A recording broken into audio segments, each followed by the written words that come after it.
這老兩口真牛逼，大半夜出來遛彎，湊巧碰上了幾個街溜子打劫。可老頭非但沒有當回事儿，反而左手右手一個慢動作，給幾個人嚇得拔腿就跑。搞了半天，原来是警察在乔裝釣魚，但還是有一條不要命的漏网之魚。小杰玩命追了半天，愣是被這小子給逃了。不為別的，就因為他從小怕狗。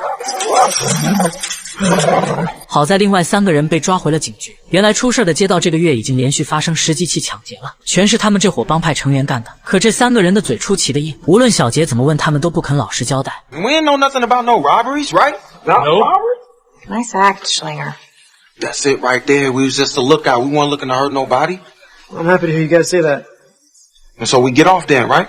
Unfortunately, the legal term for what you just confessed to is called acting in concert. Say what? It means you're just as guilty as your friend who pulled the knife.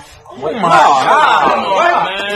直到第2天，街道上一輛豪華小汽車被燒，車主和群眾們都知道是幫派成員在壓迫街區，可老百姓哪裡敢得罪這幫人了？一旁的胖老頭還竟說些危言聳聽的話，給警方施加壓力。小杰覺得事有蹊蹺，為什麼幫派成員不去別的街道，偏偏在這個街區搗亂呢？於是他打算和搭檔再演一出戲，但這次的主角不是他們，而是一對中年夫妻。果然帶頭打劫的又是之前跑掉的那個男人，但這次他就沒有那麼幸運。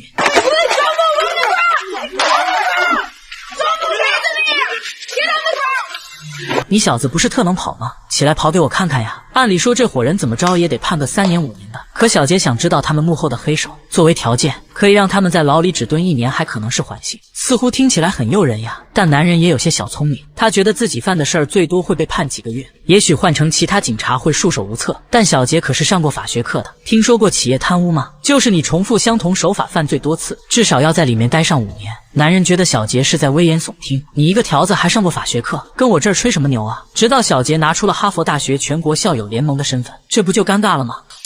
Let's go.